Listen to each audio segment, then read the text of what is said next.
We are here at Omaha's Henry Dorley Zoo and Aquarium. I'm joined today by Derek Benson, the Supervisor of Amphibian Conservation Area here at the zoo. And today we're gonna get a behind-the-scenes tour. We are, yeah. Thank you for visiting, Carly. And we're excited to showcase amphibian conservation to you in a hallway in the orangutan building. Awesome, let's check it out.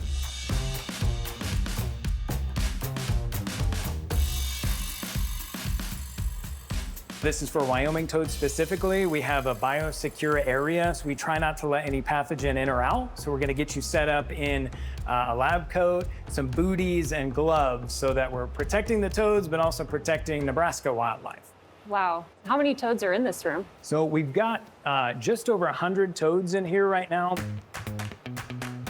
This is really just a big breeding operation for an endangered species. This entire species population started from 10 toads that were collected in the wild as they were dying off. So this was kind of a last-ditch effort of get these animals, get them into somewhere safe, and then see if we can continue their survival. These are found in the Laramie Basin area of Wyoming. That is the only place in the world where this toad occurs.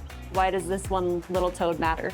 So we look at it from a biodiversity protection standpoint. So amphibians are predator and prey. So in order to maintain that relationship within the ecosystem, we know that they eat insects, but they also feed birds of prey and snakes. So if any one piece of that ecosystem is missing, it starts to fall apart. So you can see, Oh, wow. so here is a little Wyoming toad. So every other day, these get crickets and roly-polies and beetles to diversify their diets, and they get fresh water every day. If you look, so on his front limbs, if he sticks them out, he's got what are called nuptial pads. So they're kind of pink areas. He's using that in the breeding season to grab onto females. So it's super competitive in the world of the Wyoming toad. So when a male finds a female, he's got to hang on because otherwise a male will kick him off and take his place. So those little pads are the sticky projection.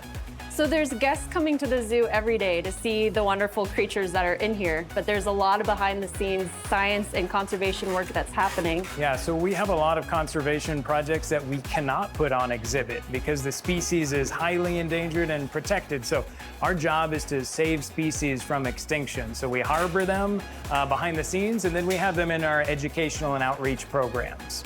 So even if somebody is visiting the zoo just for a nice day to visit, they're also supporting this conservation work behind the scenes. 100%. I'm going to show you two examples, a successful amphibian conservation one and one that we are struggling with. So we have Panamanian golden frogs here. These are extinct in the wild and we do not reintroduce them currently, but realistically they only exist in zoos right now. And then on the other side, we have Puerto Rican crested toads that we release 3 times a year in every life stage. So it's a much more successful program. I see and hear that you're doing more than just breeding. It seems like there's some sort of agility exercise happening with the frogs. What is going on in here? So we have artificial rock walls that these toads get to climb to increase their fitness, to increase their survival rate. Kind of like training for a marathon. It's just training to be back in the wild. It's literally a rock climbing wall that they get to exercise on every day. Do they like it though? They seem to love it, and it makes sense, right? That's the environment that they come from.